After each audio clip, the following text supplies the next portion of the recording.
Magandang umaga po sa inyong lahat. Meron po mga pagkakataon na matapos akong magdiwang ng misa, may lalapit, magsasabi sa akin, o kaya magme-message sa ating Facebook page at sasabihin, maganda po yung homily ninyo. Kaya nung minsan may nagsabi po sa akin, napatanong ako doon sa nagsabi, ano po bang maganda doon sa homiling napakinggan ninyo? Yung iba sasabihin, Father, maganda po yung kwento.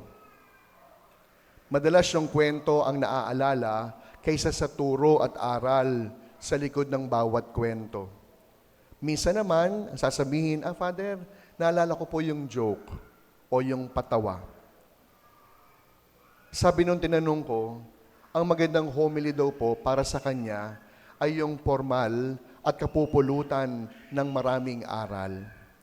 May nagsabi pa, ang sabi niya, okay din po yung homily na parang pinatatamaan ako. Minsan po may mga lalapit sa akin, sabi niya, Father, pinatamaan niyo naman ako. Pamalay ko po ba sa inyo? Sabi ko, Axis ho ba pangalan ninyo? Na sa inyo umikot yung homily ko. No? Sadya lang talagang sinapo mo lahat. No? Kaya pakiramdam mo, pinatamaan ka. May nagsabi, ang magandang homily daw ay yung parang kinukonsensya sila. Kaya ngayon ang tanong, ano po ba yung sakatan ng isang magandang homily? Kung kayo ang tatanungin, ano ang inyong pamantayan para masabing, yung homily ni Father, maganda. Sa wari ko, ang magandang homily po ay hindi lamang nakabatay doon sa pakiramdam o pandinig. May mga nagsasabi yung homily kapag po feel good, pag daw po masarap sa pakiramdam. Yung iba naman, ang magandang homily kapag masarap sa pandinig. Maaring oo, nagandahan sa pagpapahayag o napakinggan, pero hindi naman to nagdulot ng pagbabago sa nakikinig. Kaya ito po yung ibig na sabihin ni Jesus sa atin ngayong umaga sa layunin ng Ebanghelyo at ng homily na ating napapakinggan kapag tayo ay magsisimba. Sapagkat ang homily po, hindi po siya pang entertainment. Aminin natin, minsan ang pamantayan natin magandang homily kapag na-entertain tayo. O kaya naman yung homily ay hindi lamang po para sa feel good na napakinggan, kundi ang isang magandang homily kapag binago tayo ang ating kalooban. Kaya kahit po yung salita ni Jesus ay nakakabigla, kagaya ngayon patungkol sa apoy, dibisyon at pagkakawatak-watak, pwede pa rin nating masabi, magandang balita yung aking narinig. Magandang balita pa rin ang mensahe para sa atin. Kaya nga po, ito yung paalala ni Jesus nang gamitin niya ang halimbawa ng apoy at pagkakawatak-watak. Ilang mga pagninilay upang mas maunawaan natin ano nga bang ibig sabihin ni Jesus. Una, may kasabihan po tayo na bawal maglaro ng apoy. Bawal maglaro ng apoy. Sapagat ang apoy, hindi dapat nilalaro. Bawal sapagkat ang apoy nakakapasok. Kapag nadarang ka o nadikit sa apoy, maaari kang masunog. Dahil ang apoy, hindi dapat nilalaro. Kundi ang apoy, pinag-aalab, pinagniningas, upang ang apoy mas lalong mapakinabangan. At sa ganitong diwa natin kinakailangang maunawaan ang kakahibang pahayag ni Jesus ngayong umaga. Marahil nagtataka kayo, paanong ang hari ng kapayapaan, paanong ang prinsipe ng pagmamahalan ay naparito sa mundo upang magdala ng apoy at hindi pa doon nagtatapos. Anong nais niyang makitang ang apoy na kanyang dala, magdiringas at magliliyab. Paanong ang Diyos ng pag-ibig, ang prinsipe ng kapayapaan ay naparito upang maging dahilan ng pagkakabahagi at pagkakawatak-watak. I think, my dear friends, the message of the gospel lies on the very words that Jesus used. Because the first thing we have to ask ourselves about the message of Jesus this morning is that, are we disturbed after we have heard the gospel of the Lord? Are we now troubled having heard the word of Jesus about fire and division? Dahil kung nagambala po tayo, napaisip tayo, napatanong tayo sa salita ni Jesus, ito ang simula ng apoy na nagdiringas para kay Jesus. Sapagkat ang apoy po na tinuturing ni Jesus sa Ebanghelyo ay ang apoy ng pagbabago. Hindi ba't kapag nadikit ang isang bagay sa apoy, nag-iiba ng itsura? Halimbawa, ang palaspas na dating fresh, maganda, kapag naluoy, susunugin, hindi na siya palaspas, abo na. Pag ang kahoy nadarang sa sobrang init ng apoy, hindi na kahoy ang tawag doon, panggatong. At ito po ang siyang inaasahan na mangyayari po sa atin.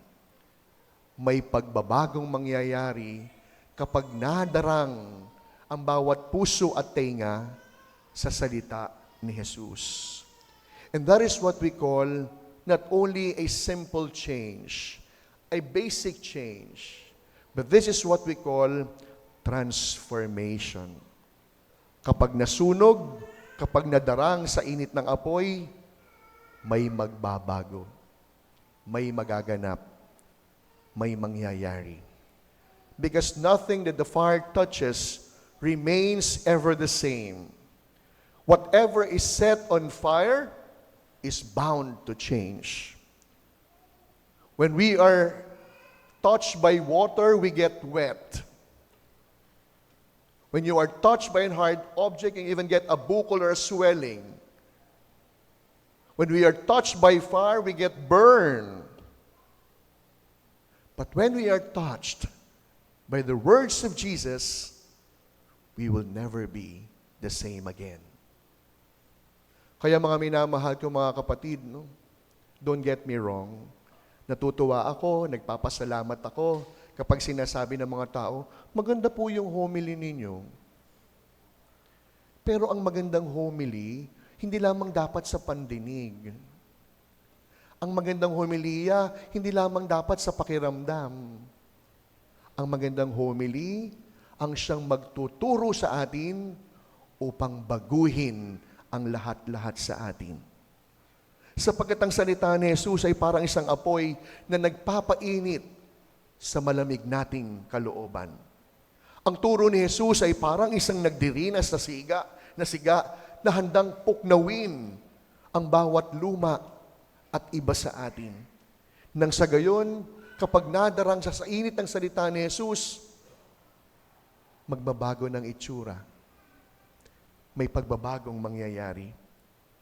That is why, my dear friends, we hope and pray in this Mass that we shall never be the same again after Jesus have thrown fire into our hearts. At yun po yung epekto ng magandang homily sa atin. Hindi lamang feel good, hindi lamang masarap sa pandinig, kundi ang magandang homily, magtuturo sa atin, babaguhin ang sarili. Pangalawa, ang pagpili kay Jesus, ang pagpanig kay Jesus, kinakailangan po natin piliin ang kanyang bawat ibig at nais.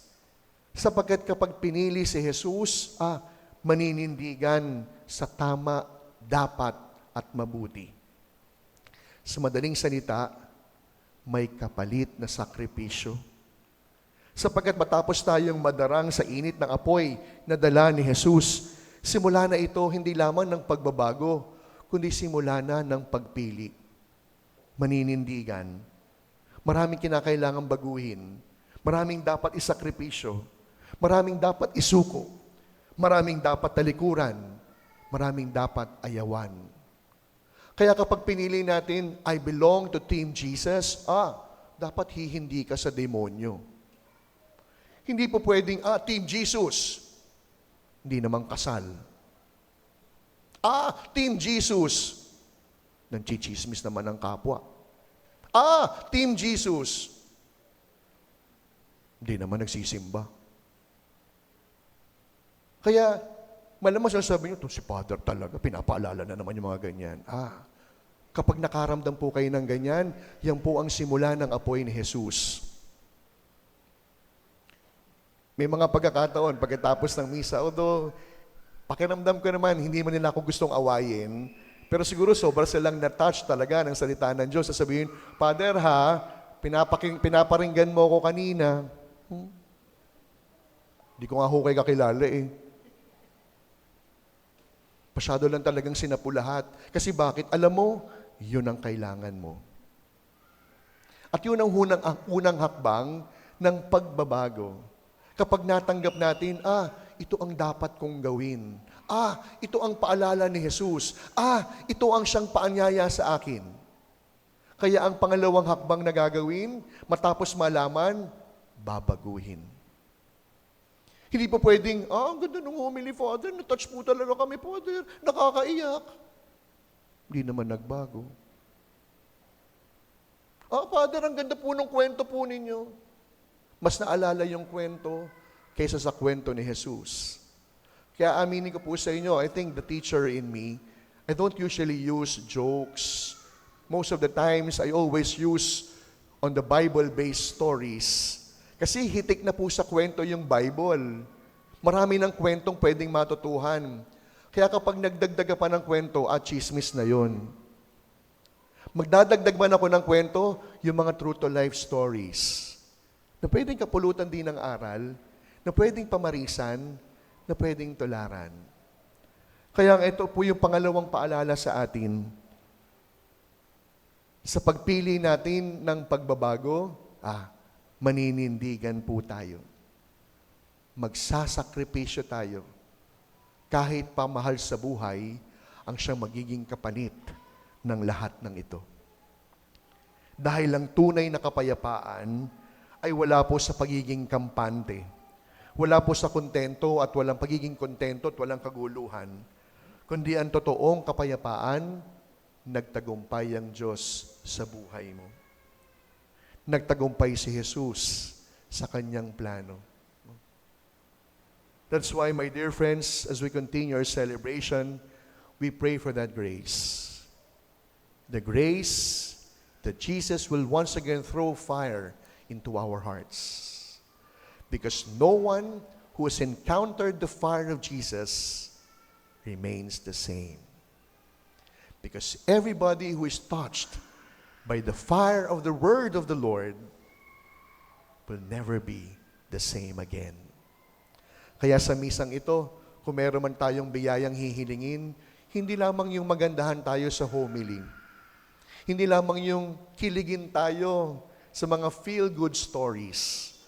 Hingin natin sa bawat pagdiriwang natin ng misa, Panginoon, pukawin mo ng init ng apoy ng pagbabago ang puso ko. Nang sa gayon, ang bawat homily, ang bawat mabuting balita, magiging epektibo lamang kapag tayo ang unang binago. Amen.